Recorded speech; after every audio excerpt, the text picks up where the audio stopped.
Hello to all the wonderful people present over here. Welcome back to the channel. आशा करती हूँ आप सभी स्वस्थ हैं, खुश हैं और बहुत ही पॉजिटिव हैं। हम क्लास 9th बायोलॉजी का चैप्टर सेल के बारे में पढ़ रहे थे और हमने हमारे प्रीवियस सेशंस के अंदर डेफिनेशन सेल की, discovery of cell, cell membrane, cell wall, nucleus और न्यूक्लियस की कुछ एक्टिविटीज़ के बारे में अच्छे से डिस्कस कर लिया था। और आज का जो हमारा ये सेशन है इसमें हम प्रोकैरियोटिक सेल्स और यूकैरियोटिक सेल्स के बारे में पढ़ेंगे। देखिए, प्रोकैरियोटिक सेल्स और यूकैरियोटिक सेल्स क्या होती हैं। On the basis of nucleus cells are two type, prokaryotic and eukaryotic. Means nucleus के आधार पर कोशिकाओं को दो भागों में बांटा जाता है, प्रोकैरियोट्स और यूकैरियोट्स। अब हमने हमारे लास्ट सेशन में मीन्स जब हमने डिस्कवरी पढ़ी थी तो हम सब ने क्या देखा था कि रॉबर्ट हुक ने 1665 में डेड सेल के बारे में बताया था और 1674 में एंटोन वैन लीeuwenhoek ने लिविंग सेल्स के बारे में बताया था। इससे हमें क्या समझ में आता है कि सेल की डिस्कवरी बहुत पहले हो चुकी थी, लेकिन जब सेल की डिस्कवरी हुई तब हमें सेल के कंपोनेंट्स के बारे में मालूम नहीं था। मतलब हम ये कह सकते हैं कि हमें सभी सेल्स एक जैसे दिखाई देते थे, लेकिन जब बाद में सेल के इंटरनल कंपोनेंट्स की स्टडी करी गई तो उनमें सब में थोड़ा थोड़ा डिफरेंस मिला और उसी डिफरेंस के बेसिस पे सेल को अलग अलग भागों में बांटा गया। तो उन्हीं में से दो तरह की सेल हैं, प्रोकैरियोटिक और यूकैरियोटिक सेल। तो प्रोकैरियोटिक और यूकैरियोटिक सेल्स की अगर हम हिस्ट्री पढ़ें तो हमें ये पता चलता है कि दो माइक्रोबायोलॉजिस्ट थे। अब ये माइक्रोबायोलॉजिस्ट क्या होते हैं? जो माइक्रोब्स की स्टडी करते हैं या यूं कहें जो सूक्ष्म जीवों का अध्ययन करते हैं उन्हें माइक्रोबायोलॉजिस्ट कहा जाता है। तो दो माइक्रोबायोलॉजिस्ट थे, रॉजर स्टेनियर और सीबी वैन नील। इन्होंने 1962 में एक पेपर पब्लिश किया, मीन्स एक रिसर्च पेपर पब्लिश किया जिसका नाम था the concept of A bacterium. इन्होंने अपने उस रिसर्च पेपर में प्रोकैरियोट्स और यूकैरियोट्स में भेद को बताया। उन्होंने बताया कि जो प्रोकैरियोट्स होते हैं और यूकैरियोट्स होते हैं वो दोनों अलग अलग तरह की सेल्स के बने होते हैं और उनमें भेद होता है। और उन्होंने अपने पेपर में एक एडवर्ड चैटन नाम के साइंटिस्ट थे जिन्होंने 1937 में एक बुक पब्लिश की थी जिसका नाम था ट्राइट्रस एट टेरावोक्स साइंटिफिक। इस बुक को उन्होंने अपने पेपर में रेफरेंस में यूज़ किया। अब एडवर्ड चैटन की बुक रेफरेंस लिस्ट में क्यों इस्तेमाल की गई इसके बारे में हम पढ़ेंगे और हमें ये मालूम होना चाहिए कि रेफरेंस लिस्ट क्या होती है। देखिए, ये जो रेफरेंस होता है इसका मतलब ये होता है कि जब कोई रिसर्च पेपर या प्रोजेक्ट कंप्लीट हो जाता है तो उसके लास्ट में एक रेफरेंस लिस्ट दी जाती है। और रेफरेंस लिस्ट का क्या मतलब होता है? It is the list of all sources you have used in your project. मतलब वो सभी सोर्स या मटेरियल जो आपने अपने प्रोजेक्ट में यूज किया है या रिसर्च पेपर में यूज किया है वो उसके जो सोर्सेज होते हैं वो उस लिस्ट में मेंशन होते हैं। और उनको उस लिस्ट में मेंशन क्यों किया जाता है? ताकि कोई भी अगर उन सोर्सेज को पढ़ना चाहे तो उस लिस्ट में से आसानी से उन सोर्सेज का पता लगा के वो उनके बारे में पढ़ सकते हैं। तो उन्होंने, जो दो माइक्रोबायोलॉजिस्ट थे, उन्होंने एडवर्ड चैटन की बुक को ही अपने रेफरेंस में क्यों दिया? जो एडवर्ड चैटन थे उन्होंने बहुत साल स्टडी की, अपना वर्क किया और उन्होंने टू एम्पायर सिस्टम दिया। अब ये टू एम्पायर सिस्टम क्या होता है? मतलब उन्होंने दो किंगडम दिए, प्रोकैरियोटा और यूकैरियोटा।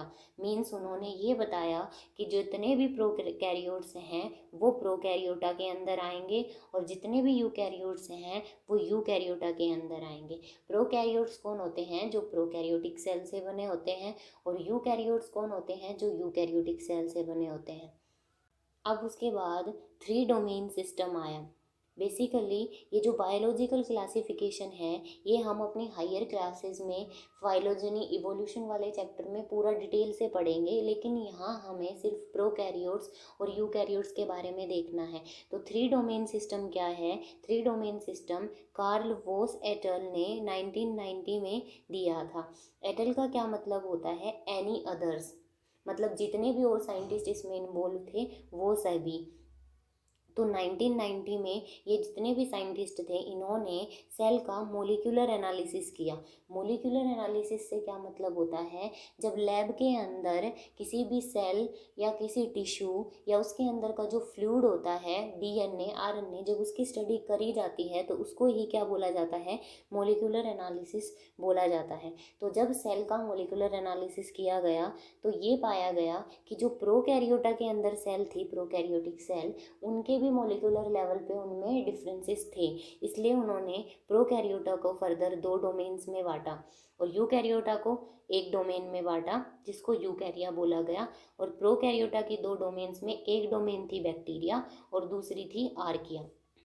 अब जब बैक्टीरिया और आर्किया को देखा गया तो वैसे तो इन दोनों के अंदर न्यूक्लियस डेवलप नहीं था, मीन्स इनके अंदर न्यूक्लियर मेम्ब्रेन नहीं थी, और इन दोनों का शेप और साइज भी बराबर था। लेकिन जब इनको मोलिकुलर लेवल पे देखा गया तो उस लेवल के अंदर थोड़ा सा डिफरेंस देखने को मिला। जैसे जो बैक्टीरिया था उसकी जो सेल मेम्ब्रेन थी वो पेप्टाइडोग्लाइकन से बनी होती है, जबकि जो आर्किया था उसमें ऐसा नहीं देखा गया। Second, bacteria consist single RNA but archaea consist 3 RNA. अब देखिए डीएनए और आरएनए में डिफरेंस समझिए। बेसिकली डीएनए क्या होता है, हमें ये समझ आएगा जब हमें क्रोमोजोम को ऐसे खींच कर देखें तो हम क्या देखते हैं, हमें ये समझ आता है कि क्रोमोजोम 2 रस्सियों से मिलकर बना हुआ होता है। और ये जो डबल हेलिक्स स्ट्रक्चर है, 2 रस्सियों का स्ट्रक्चर है, ये क्या बोला जाता है, डीएनए बोला जाता है। और डीएनए की फुल फॉर्म क्या होती है, डीऑक्सी राइबो न्यूक्लिक एसिड। लेकिन जो आरएनए होता है उसकी क्या फुल फॉर्म होती है, राइबो न्यूक्लिक एसिड। मीन्स अब हमें यहाँ क्या समझ आ रहा है कि यहाँ एक ऑक्सीजन एटम का डिफरेंस है। और दूसरा जो आरएनए होता है वो क्या है, सिंगल स्टैंडर्ड है। और जब हम आरएनए को भी स्टडी करेंगे तो ये भी 3 तरह का होता है, एमआरएनए, आरआरएनए और tRNA. Means messenger RNA, ribosomal RNA, transfer RNA. इनके बारे में हम हायर क्लासेस में अच्छे से डिटेल से पढ़ेंगे। जब हम जेनेटिक्स पढ़ेंगे, क्रोमोसोम्स की स्टडी करेंगे, उन चैप्टर में अच्छे से डिटेल से इनको समझेंगे। सेल की क्लासिफिकेशन का एक और कारण ये भी था कि जो ब्लू ग्रेन एल्गी थी, जिसको साइनोबैक्टीरिया भी बोला जाता है, जब उसका स्ट्रक्चर देखा गया तो ये देखा गया कि ब्लू ग्रीन एल्गी के अंदर न्यूक्लियस तो वेल डेवलप नहीं था, लेकिन इसके अंदर क्लोरोफिल की प्रेजेंस थी। मींस इसके अंदर फोटोसिंथेसिस की प्रोसेस होती थी। फोटोसिंथेसिस की प्रोसेस प्लांट्स के अंदर होती है, जिसमें प्लांट्स क्या करते हैं, CO2 की प्रेजेंस में अपना भोजन बनाते हैं। और जब प्लांट्स के साथ उनको रखने के लिए सोचा गया तो प्लांट्स के अंदर फोटोसिंथेसिस के साथ साथ क्या होता है, उनके अंदर जो न्यूक्लियस होता है वो क्या होता है, इवोल्व होता है, अच्छे से ऑर्गेनाइज्ड होता है। इसलिए दोनों के न्यूक्लियस में डिफरेंसेस पाए गए। इसलिए इन दोनों को अलग अलग कैटेगरीज में, भागों में रखा गया। इसलिए भी क्लासिफिकेशन की ज़रूरत आई। इसलिए जो साइनोबैक्टीरिया है उसको बैक्टीरिया के अंडर रखा गया और साइनोबैक्टीरिया को फोटोसिंथेटिक बैक्टीरिया भी कहा जाता है। अब हमें ये मालूम है कि अर्थ के ऊपर जब लाइफ की शुरुआत हुई तो कोई तो कॉमन सेल रही होगी जिससे फर्दर और सेल्स आई। तो जो कॉमन सेल थी उसको last universal common ancestor LUCA बोला गया। अब देखिए हमें ये पता होना चाहिए कि जो हमारा प्लेनेट अर्थ है उसकी शुरुआत कब हुई। हमारा जो प्लेनेट अर्थ है उसकी शुरुआत 4.6 बिलियन ईयर्स अगो मानी जाती है। मीन्स 4.6 अरब साल पुराना हमारा प्लेनेट माना जाता है। और ये माना जाता है कि जो हमारा प्लेनेट है, अर्थ है, उसके ऊपर जो माइक्रोब्स हैं उनकी शुरुआत कब हुई, 3.8 से 3.9 बिलियन ईयर्स अगो। देखिए जब आप NCERT देखेंगे तो उसके अंदर 8 बिलियन ईयर्स अगो दिया हुआ है, तो यही राइट होगा। अगर क्वेश्चन में आ जाए तो हम 3.8 ही करेंगे। तो देखो हमें कैसे पता चला कि हमारा जो अर्थ है वो इतना पुराना है या माइक्रोब्स हैं वो इतने पहले आई। ये हमें पता चलता है फॉसिल रिकॉर्ड से, मतलब जीवाश्म रिकॉर्ड से हमें पता चलता है कि पृथ्वी, हमारी अर्थ प्लेनेट कितना पुराना है। अब जीवाश्म क्या होते हैं, जीवाश्म बहुत पुराने जीव जंतु जो जाते हैं पृथ्वी के अंदर से खोद के निकाले जाते हैं, उनके अवशेष, वो होते हैं जीवाश्म फॉसिल्स।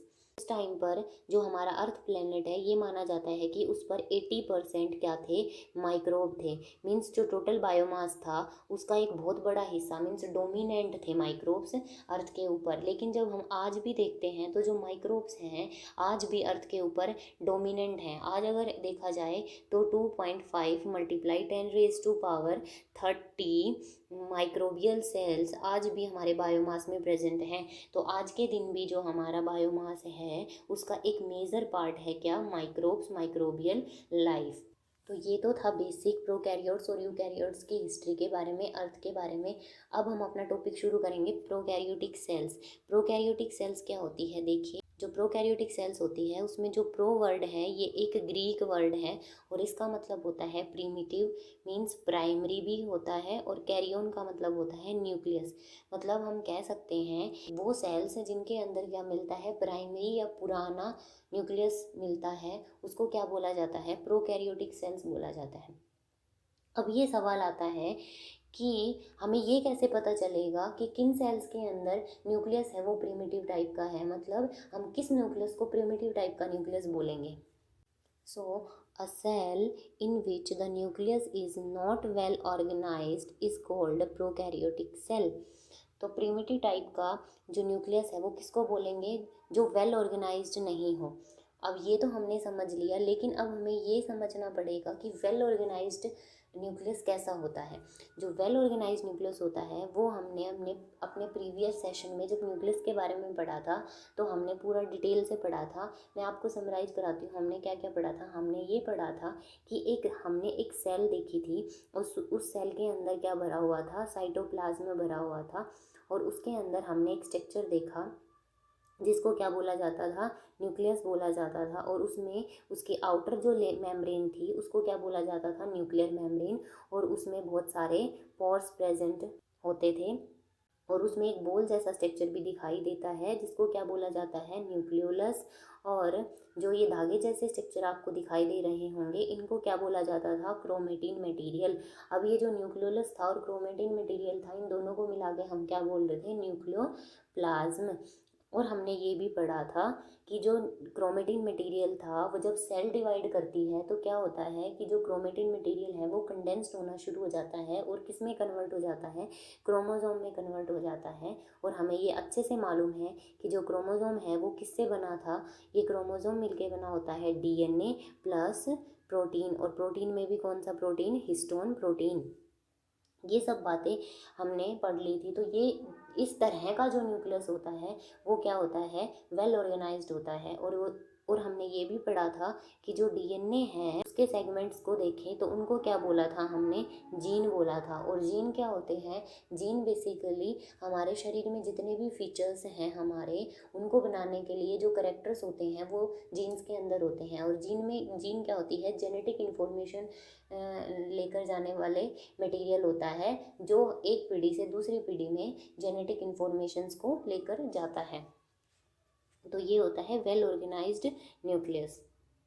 जब हम एक प्रोकैरियोटिक सेल को देख रहे हैं, ये हमारे पास एक प्रोकैरियोटिक सेल है, इसमें हमें क्या दिखाई दे रहा है। मैं अगर आपको कहूँ क्या आपको इसमें न्यूक्लियस दिखाई दे रहा है तो आप बोलोगे कि नहीं। क्यों नहीं, क्योंकि जो इसमें ये मटेरियल है इसके चारों तरफ हमें कोई भी मेम्ब्रेन दिखाई नहीं देती। और जब हमें मेम्ब्रेन नहीं दिखाई देती इसका मतलब क्या है कि इसके अंदर न्यूक्लियर मेम्ब्रेन प्रेजेंट नहीं है। और क्योंकि हमें न्यूक्लियर मेम्ब्रेन दिखाई नहीं दे रही तो हमें इसमें ये भी दिखाई दे रहा है कि जो न्यूक्लियर मटेरियल है ये साइटोप्लाज्म में बिखरा हुआ है। मीन्स ये साइटोप्लाज्म के साथ मिक्स हुआ है, इनके बीच में कोई मेम्ब्रेन नहीं है।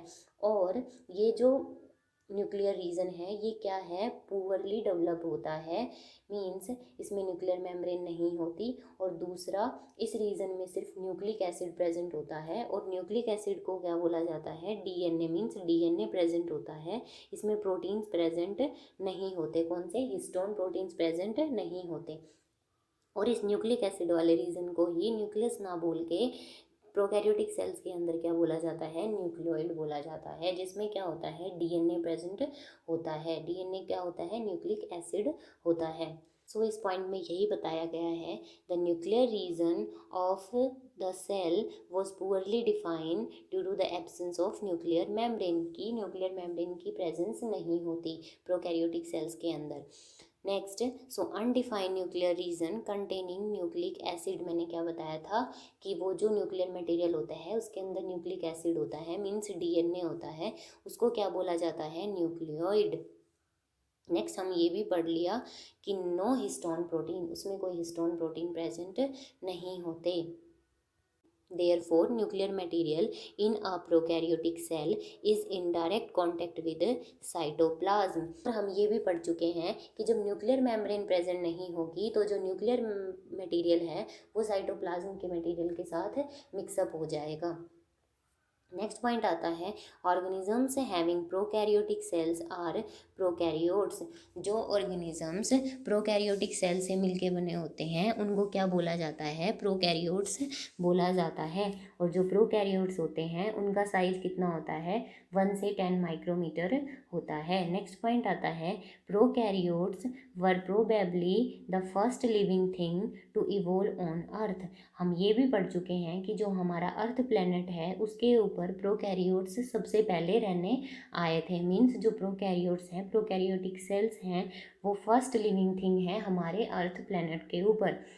और हम ये भी पढ़ चुके हैं कि जो फर्स्ट प्रोकैरियोटिक सेल थी वो अराउंड 3.8 बिलियन, ये 8 है, 3.5 नहीं है, 3.8 बिलियन ईयर्स एगो जो प्रोकैरियोटिक सेल है वो अर्थ के ऊपर इवोल्व हुआ था। नेक्स्ट पॉइंट आता है, the prokaryotes are simple unicellular organisms. अब यहाँ सिंपल का क्या मतलब है, देखो हम सिंपल को ऐसे भी समझ सकते हैं, हम एक एग्जाम्पल से समझते हैं। मान लो कि हम ह्यूमन बींग्स का एग्जाम्पल लेते हैं, हम अपना खुद का एग्जाम्पल लेते हैं, तो थोड़ा सोच के देखो कि हमारे अंदर कितनी सारी एक्टिविटीज़ होती हैं, कितनी अलग अलग प्रोसेस होती हैं, उन सभी को अलग अलग ऑर्गन परफॉर्म करते हैं। और जो अलग अलग ऑर्गन हैं हमें ये भी पता है उन ऑर्गन्स के अंदर अलग अलग सेल्स होती हैं, तो हम बहुत सारी सेल से मिलके बने हुए हैं, तो हम क्या कहलाते हैं, मल्टी सेलुलर ऑर्गेनिज्म कहलाते हैं। मीन्स हम कॉम्प्लेक्स ऑर्गेनिजम्स हैं क्योंकि हमारे अंदर बहुत सारी सेल्स होती हैं। और जो सिंपल ऑर्गेनिजम्स होते हैं वो क्या होते हैं, बहुत ही सिंपल, मीन्स सिंगल सेलुलर होती है, एक ही सेल सारे फंक्शन परफॉर्म कर देती है। तो जो बहुत सिंपल सेल से मिलके बने होते हैं उनको क्या कहा जाता है, सिंपल ही ऑर्गेनिज्म कहेंगे। तो जो सिंपल सेल से मिलकर बने होंगे, सीधी सी बात है वो ऑर्गेनिजम्स भी क्या होंगे, बहुत ही सिंपल होंगे। तो जो प्रोकैरियोट्स हैं वो बहुत ही सिंपल ऑर्गेनिजम्स होते हैं। और दूसरा, वो जब सिंगल सेल से मिलके बने होते हैं तो वो क्या कहलाते हैं, यूनिसेलुलर ऑर्गेनिजम्स। यूनिसेलुलर का मतलब यही होता है, सिंगल सेल से बना हुआ ऑर्गेनिज्म। देखिए अब जितने भी प्रोकैरियोट्स हैं वो क्या होते हैं, यूनिसेलुलर होते हैं। लेकिन मैं आपको बता दूं सारे यूनिसेलुलर प्रोकैरियोट्स नहीं होते। देखिए यहाँ पे कंफ्यूज नहीं हो जाना है, हम जब आगे यूकैरियोट्स के बारे में पढ़ेंगे अपने सेशन में तभी हम पढ़ेंगे कि बहुत सारे यूकैरियोट्स ऐसे होते हैं जो यूनिसेलुलर हैं और क्या हैं, यूकैरियोट्स हैं। तो सिर्फ हमें इतना याद रखना है कि जो प्रोकैरियोट्स हैं सभी वो क्या होंगे, यूनिसेलुलर होंगे, ना कि सारे यूनिसेलुलर ऑर्गेनिजम्स प्रोकैरियोट्स होंगे। Point, the genetic material is present in a single chromosome, ये हम ऊपर अच्छे से डिस्कस कर चुके हैं। तो अब डेफिनेशन आती है प्रोकैरियोट्स की, तो क्या डेफिनेशन होगी, the simple unicellular organisms whose cell do not possess a nucleus bound by a nuclear membrane are called prokaryotes। और prokaryotic cells are the cells that do not have a true nucleus and membrane bound organelle। तो prokaryotic cell क्या होती है ये आपको अच्छे से समझ आया होगा। अब हम प्रोकैरियोटिक सेल्स के कुछ एग्जाम्पल देखेंगे और उन्हीं एग्जाम्पल से हम प्रोकैरियोटिक सेल्स के स्ट्रक्चर के बारे में भी समझेंगे। तो प्रोकैरियोटिक सेल के एग्जाम्पल क्या क्या आते हैं, बैक्टीरिया, ब्लू ग्रीन एल्गी, ये क्या होते हैं, प्रोकैरियोट्स होते हैं।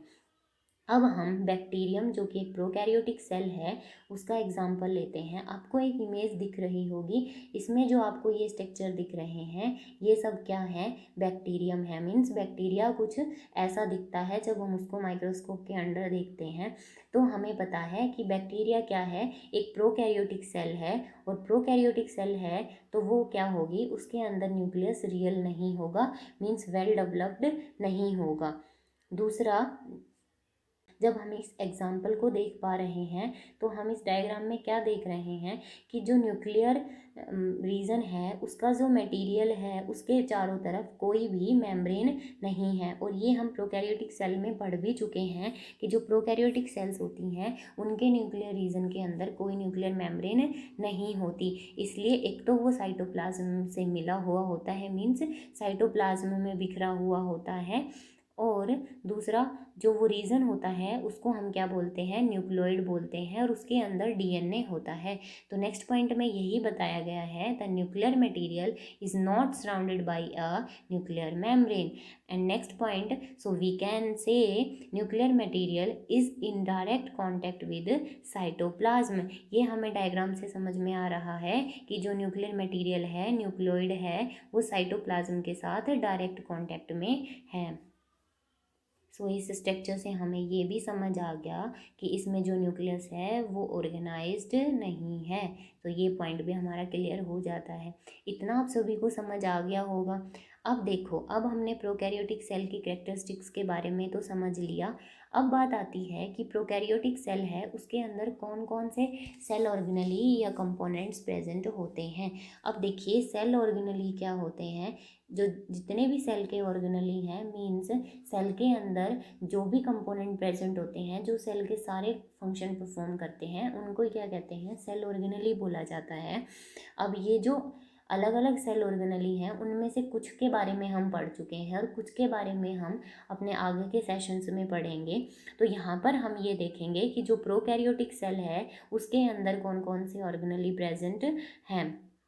तो सबसे पहले आता है कैप्सूल। अब ये कैप्सूल क्या होता है, आपको इस डायग्राम के अंदर दिख रहा होगा कि जो बैक्टीरियम सेल है उसके बाहर हमें एक ये लेयर दिख रही होगी, इसको क्या बोला जाता है, इसको कैप्सूल बोला जाता है। कैप्सूल क्या होते हैं, देखिए ये बैक्टीरियम सेल की आउटर मेम्ब्रेन होती है जो कि प्रोटेक्शन देती है बैक्टीरियम सेल को, कि बैक्टीरियम सेल को कोई भी अदर सेल एनगल्फ ना कर सके, मतलब खा नहीं सके। और दूसरा, जो ये कैप्सूल है ये क्या करता है, ये जितने भी जो न्यूट्रिएंट्स हैं जिन जो बैक्टीरियम सेल के लिए यूज़फुल हैं उनके सरफेस के साथ चिपकने में भी मदद करता है। नेक्स्ट पॉइंट आता है सेल वॉल। देखिए, सेल वॉल के बारे में हम अच्छे से पढ़ चुके हैं कि सेल वॉल क्या होती है।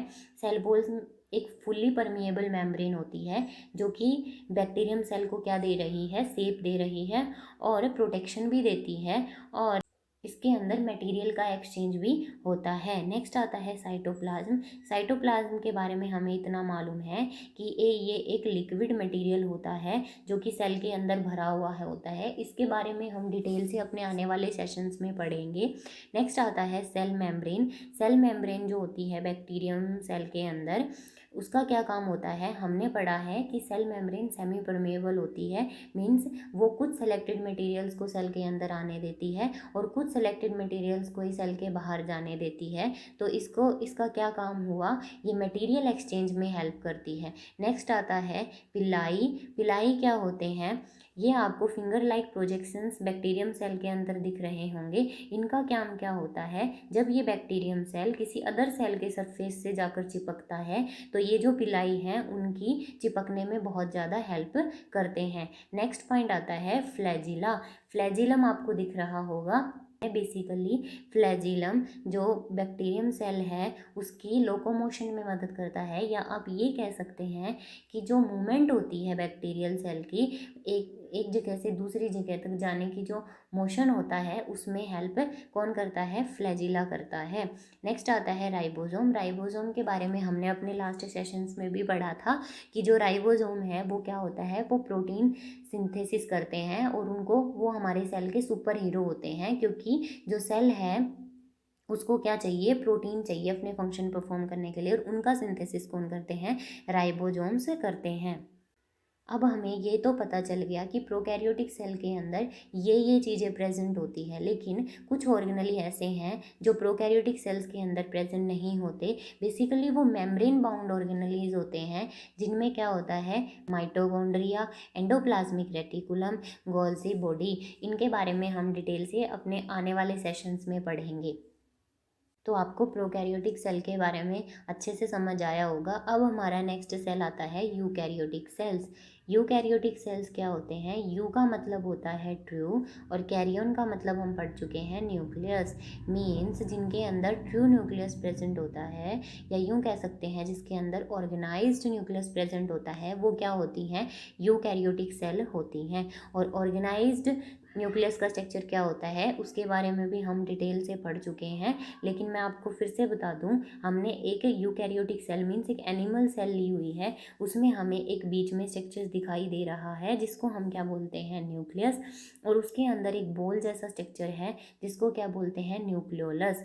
ये जो आउटर मेम्ब्रेन है इसको न्यूक्लियर मेम्ब्रेन बोला जाता है, और ये क्या होती है, दोहरी झिल्ली होती है। अंदर न्यूक्लियर पोर्स भी प्रेजेंट होते हैं, और वो क्या करते हैं, साइटोप्लाज्म और न्यूक्लियोप्लाज्म के मटेरियल एक्सचेंज में हेल्प करते हैं। ये जो न्यूक्लियस है इसके अंदर क्या होता है, न्यूक्लियोप्लाज्म, और बाहर क्या होता है, साइटोप्लाज्म। तो उनके मटेरियल एक्सचेंज में हेल्प कौन करते हैं, न्यूक्लियर पोर। और जो न्यूक्लियोप्लाज्म होता है उसके अंदर न्यूक्लियोलस और क्रोमेटिन मटेरियल प्रेजेंट होता है, और ये न्यूक्लियोलस और क्रोमेटिन मटेरियल दोनों मिलकर ही क्या बनाते हैं, न्यूक्लियोप्लाज्म। जो क्रोमेटिन मटेरियल होते हैं ये कंडेंस्ड होके जब सेल डिवाइड होती है उस टाइम पे कंडेंस्ड हो जाते हैं और रोड शेप में आ जाते हैं, उनको क्या बोला जाता है, क्रोमोसोम। और क्रोमोसोम किससे मिलके बने होते हैं, डीएनए और हिस्टोन प्रोटीन से मिलके बने होते हैं। और जो डीएनए के सेगमेंट होते हैं उनको क्या बोला जाता है, जीन बोला जाता है। और ये क्या होते हैं, जेनेटिक मटेरियल होता है जो एक पीढ़ी से दूसरी पीढ़ी में कैरेक्टर्स को लेकर जाता है। तो ये सब कुछ क्या होता है, ये एक वेल ऑर्गेनाइज न्यूक्लियस के अंदर होता है। So definition, the cells having nuclear material enclosed by a nuclear membrane are called eukaryotic cells. ये हम अच्छे से समझ भी चुके हैं। नेक्स्ट पॉइंट जो कि हम पढ़ चुके हैं, these cells have a proper well organise nucleus. Cells के अंदर क्या होता है, प्रॉपर वेल ऑर्गेनाइज न्यूक्लियस होता है, और इस ऑर्गेनाइज न्यूक्लियस के बारे में हमने अच्छे से डिस्कस कर लिया है। नेक्स्ट पॉइंट आता है, the nuclear material in eukaryotic cells is not in direct contact with cytoplasm. ये तो हमें पता है कि जब न्यूक्लियर मेम्ब्रेन प्रेजेंट होती है इसके बाहर, न्यूक्लियोप्लाज्म के बाहर, तो न्यूक्लियोप्लाज्म और साइटोप्लाज्म आपस में डायरेक्ट कॉन्टैक्ट में नहीं होंगे। इनका जो कॉन्टैक्ट होगा, क्या न्यूक्लियस की सेल्स को ज़रूरत है साइटोप्लाज्म से, वो सारा मटेरियल न्यूक्लियर पोर के थ्रू सेल के अंदर आता है। साथ ही साथ हमारा ये पॉइंट भी क्लियर हो जाता है कि जो न्यूक्लियर मेम्ब्रेन है वो साइटोप्लाज्म को सेपरेट करके रखती है न्यूक्लियोप्लाज्म से, तो it's separated from cytoplasm by nuclear membrane. Next point आता है, eukaryotic cell are more advance than prokaryotic cell. अब यूकैरियोटिक सेल्स प्रोकैरियोटिक सेल से ज़्यादा एडवांस होती है। कैसे, देखिए, जो प्रोकैरियोटिक सेल्स थी, हमने पढ़ा है कि जो प्रोकैरियोटिक सेल है वो हमारे अर्थ प्लेनेट के ऊपर सबसे पहले रहने के लिए आए थे। मीन्स जो फर्स्ट सेल थी वो प्रोकैरियोटिक सेल थी।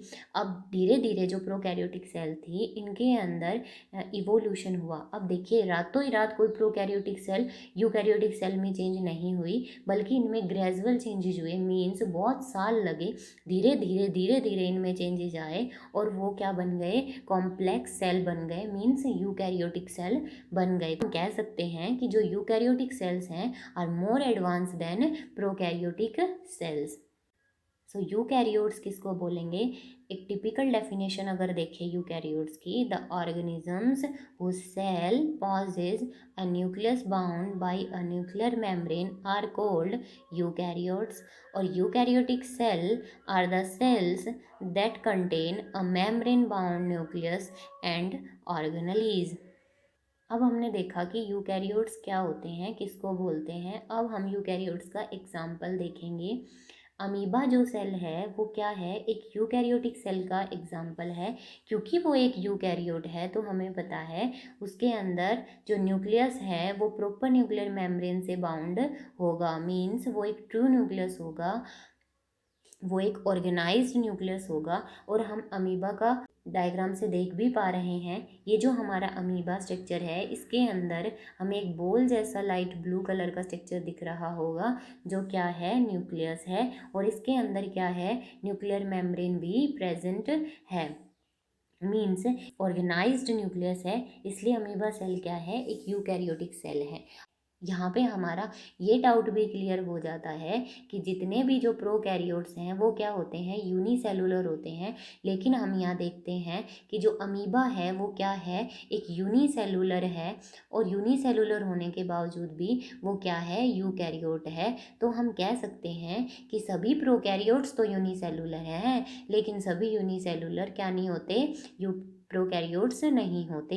क्योंकि अमीबा सिंगल सेल होने के बावजूद यूकैरियोट है। क्यों है, क्योंकि उसके अंदर न्यूक्लियस बहुत अच्छे से डेवलप है।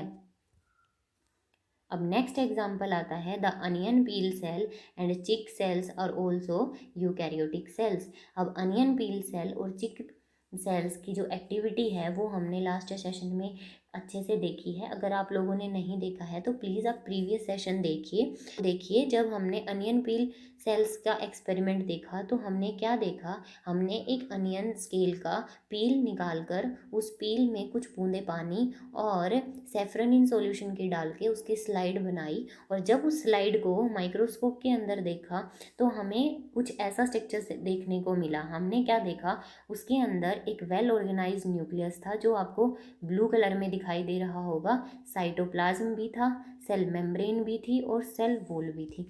तो एक तो हमें ये समझ में आया कि जो अनियन सेल है उसके अंदर एक वेल ऑर्गेनाइज्ड न्यूक्लियस है।